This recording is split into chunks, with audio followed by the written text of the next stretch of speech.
Good morning সবাইকে। আরও একটি নতুন ভিডিও নিয়ে আমরা আজকে চলে এসেছি সুন্দরবনের।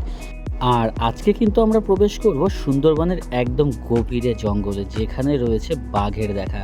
তো প্রথমেই আমরা রয়েছি এখন সুধান্যখালিতে। এখান থেকে যাব একটি ওয়াচ টাওয়ার। তো সেই ওয়াচ টাওয়ার থেকে আমরা প্রথমে দেখব যে কতটা দূরে দেখা যায়। তো ঘড়িতে এই মুহূর্তের সময় সকাল 9:30, আর অনেকেরই এখনও ঘুম ঠিক করে ভাঙেনি। তো সবাই আমরা রেডি হচ্ছি নামার জন্য আমাদের সেই টোবাকি ওয়াচ টাওয়ারে। তো আমরা পৌঁছে গেছি সেই সুধান্যখালি টোবাকি ওয়াচ টাওয়ারে। আমরা এখনই নামবো সেখানে। তো এখানে দেখো ভিউটা কত সুন্দর চারিদিকে। এখানে রয়েছে, এখানে ছোট ছোট চ্যানেল রয়েছে, সেই চ্যানেলের মধ্যে দিয়ে আমাদের বোট যাচ্ছে। তো দু সাইডে কিন্তু এখানে অল্প গাছ রয়েছে, আবার মাঝখানে আরেকটা চ্যানেল রয়েছে, আবার ওপরে রয়েছে বন। তো আমরা পৌঁছে গেলাম ইতিমধ্যেই যে টোবাকি ওয়াচ টাওয়ারে।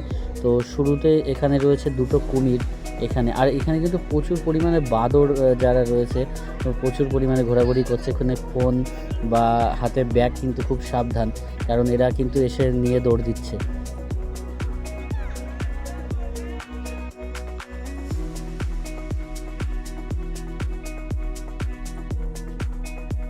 আমরা পেয়ে গেছি সরকারি একজন যে আছে গাইড। তো তিনি আমাদেরকে সবিস্তারে বলবেন এবং পুরোটা আমাদেরকে ঘুরে দেখাবেন, এবং তিনি আজকে আমাদের সঙ্গে পুরোটা দিন থাকবেন।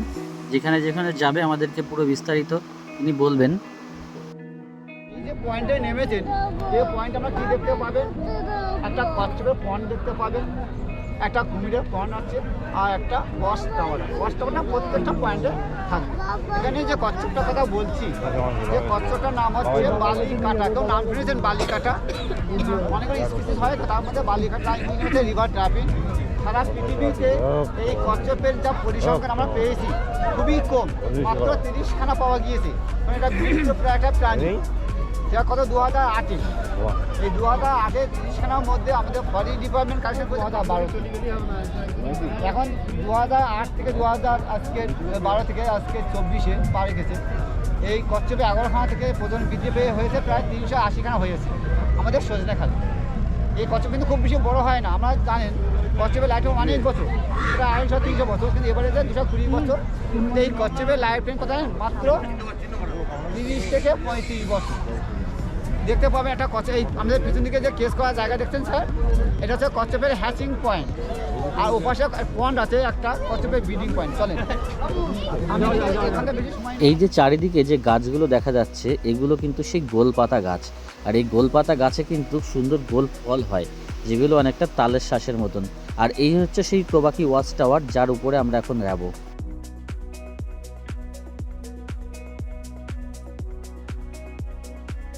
এই ফরেস্টের একদম মাঝখানে জঙ্গলের মধ্যে টাওয়ার দাঁড়িয়ে আছে।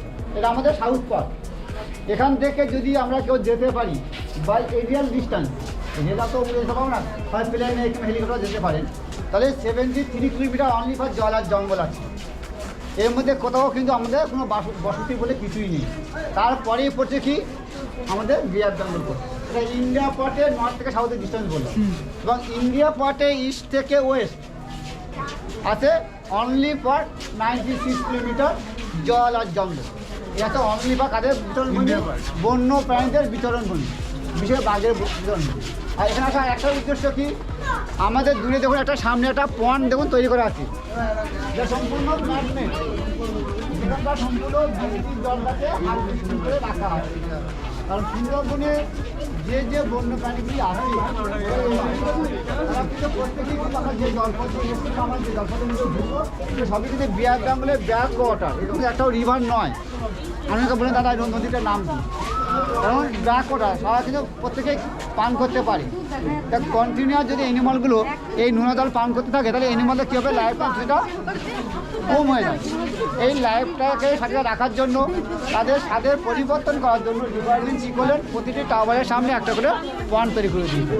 যদি কোনো না কোনো বন্য প্রাণী এই জলটা খেতে আসে, তাহলে আমরা সেই অ্যানিমালকে এই টাওয়ার থেকেও দেখতে পারি।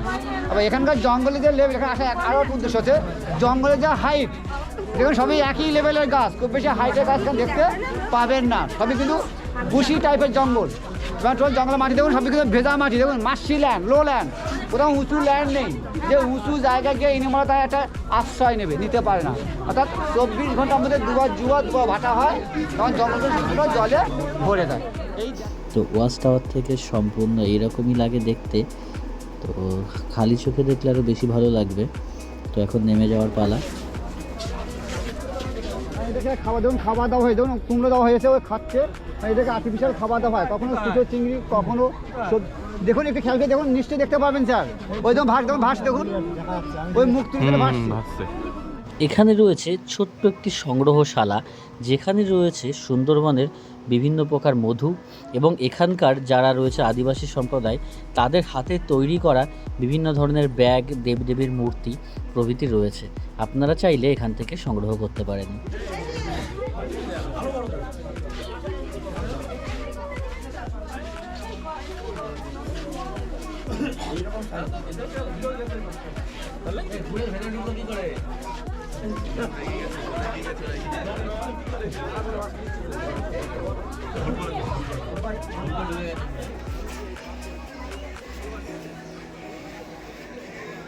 সুন্দরবনে অবশেষে দেখা পেলাম 3টে প্লাস্টিকের বাঘ।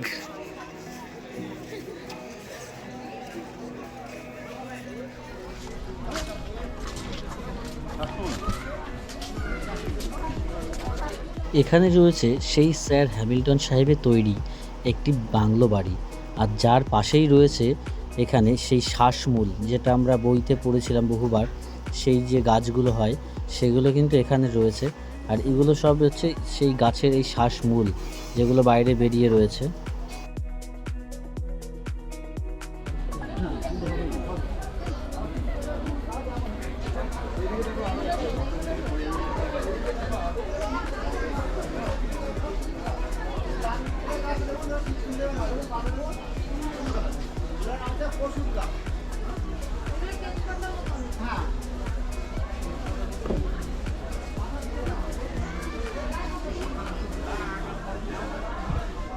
তো আবার ফিরে এলাম বোটে, আর এবার আমরা চলেছি সুন্দরবনের আরও গভীরে, যেখানে রয়েছে সেই মরিচঝাপি যে জায়গাটাকে বলে, ভিতরের দিকে যেখানে থাকে বাঘের মেন জায়গা। তো আমরা সেদিকে প্রবেশ করছি।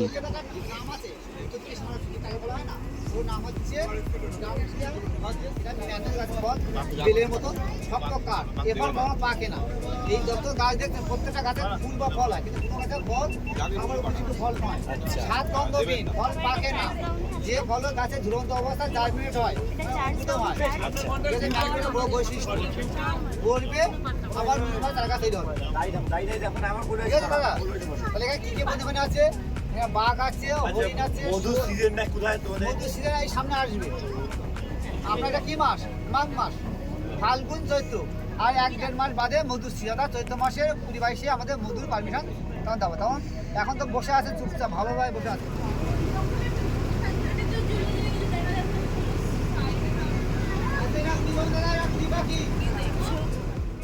সুন্দরবনের চারিদিকেই কিন্তু রয়েছে এই রকম গভীর জঙ্গল, যেখানেই রয়েছে দেখো ভিতরে কিন্তু কিছু দেখা যাচ্ছে না সামনে থেকে, আর এর ভিতরেই কিন্তু রয়েছে সেই বাঘ। কিন্তু এখানে বাঘ কখন বেরোয় এটাই হচ্ছে বলা মুশকিল। বাঘ দেখা আর ভগবানের দেখা পাওয়া কিন্তু সমান কথা।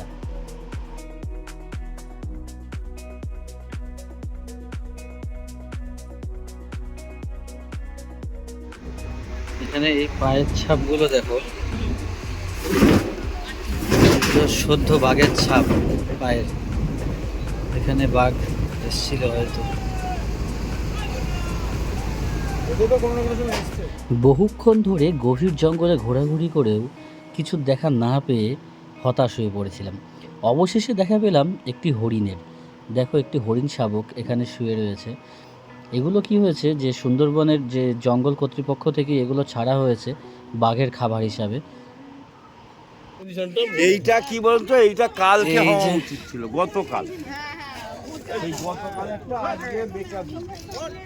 এই পায়ের ছাপগুলো একদম পরিষ্কার টাটকা, বাঘের পায়ের ছাপ। বাঘ কিন্তু এখানে ছিল।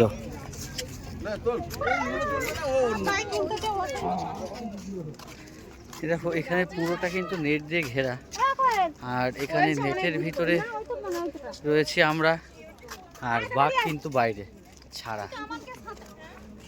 পুরোটা অভয়ারণ্য, মানে এখানে পুরোটাই বাঘের জঙ্গল, বাঘের এলাকা। আর আমরা রয়েছি এখন নেটের ভিতরে, বাঘ রয়েছে বাইরে।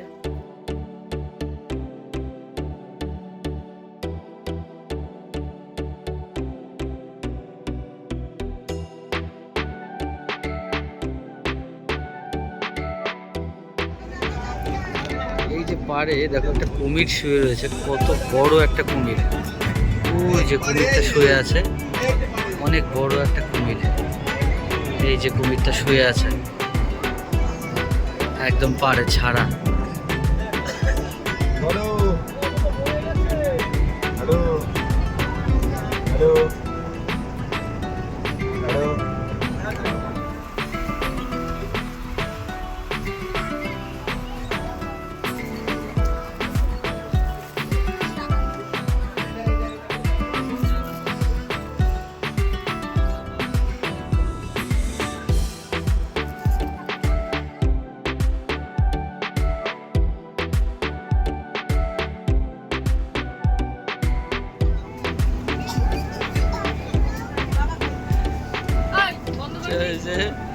আর কি আছে, আর কি আছে, বৃষ্টি কই?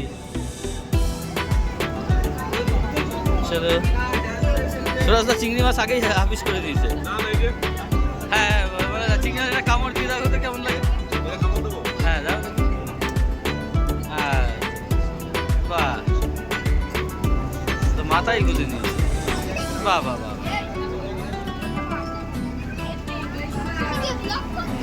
কাতলা,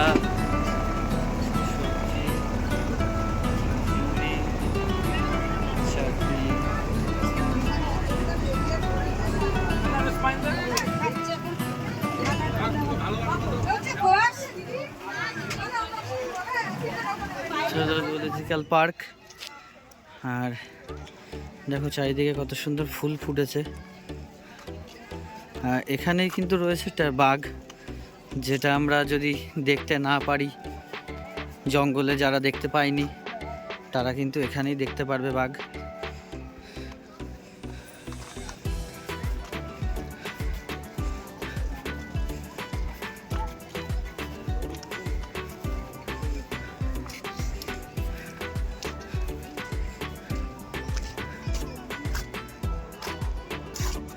ওই যে বাঘ দেখেছো, ওই যে ঘুরে বেড়াচ্ছে।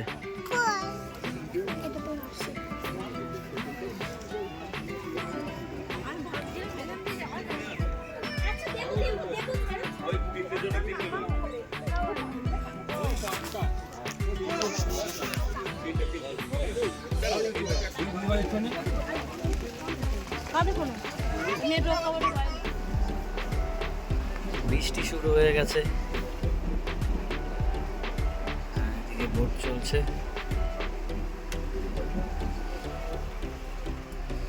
প্রচন্ড ঠান্ডা লাগছে, ঠান্ডা হাওয়া দিচ্ছে একদম বোটের সামনে। এখানে যে খাড়ির মধ্যে দিয়ে আমরা যাচ্ছি তার এক প্রান্ত মিশেছে কিন্তু বে অফ বেঙ্গলে। দেখো চারিদিকে দিগন্ত সমুদ্র, আর আরেক দিকে রয়েছে আমাদের সেই ঝড়খালি। তো আমরা এখন সেদিকেই এগিয়ে চলেছি। এই বোটের মধ্যে কিভাবে রান্নাটা হয় সেটা তোমাদেরকে দেখাই। দেখো এই হচ্ছে সেই বোটের রান্নাঘর, যেখানে রান্না বান্না চলছে আমাদের। আজকের রাতের আয়োজন রয়েছে রাইস আর চিলি চিকেন, তো সেটা এখন এখানে রান্না হচ্ছে। এখান থেকে রাত্রে চলে যাবে হোটেলে এবং হোটেল থেকেই খাওয়া দাওয়া হবে। আর একদিকে প্রস্তুত হচ্ছে আমাদের সান্ধ্যকালীন টিফিন চাউমিন। তো গরম গরম চাউমিন দিয়ে আমাদের সন্ধ্যার টিফিনটি সারা হবে। দেখো চাউমিন কত সুন্দর, আদি তো খেতেই ব্যস্ত হয়ে গেছে। চাউমিন আছে, চাউমিন চলে এসছে সন্ধ্যায়।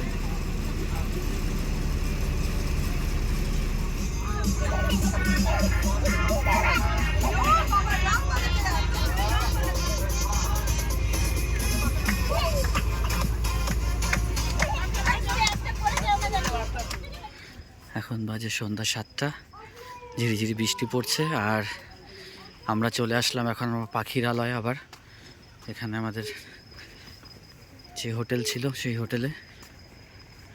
হোটেলে ফিরতেই দেখি আমাদের আগেই শুরু হয়ে গেছে চায়ের আয়োজন। তো চা খেয়ে চলে আসলাম হোটেলের সামনে লোকাল বাজারে। তো এখানে বাজারে রয়েছে দারুণ দারুণ সব জিনিস। তো কেনাকাটা আজকেই সেরে নিতে হবে, আর আগামীকালকে আমরা রওনা দেবো বাড়ির উদ্দেশ্যে।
তো আজকের আমাদের রাতের আয়োজন ছিল রাইস এবং চিলি চিকেন।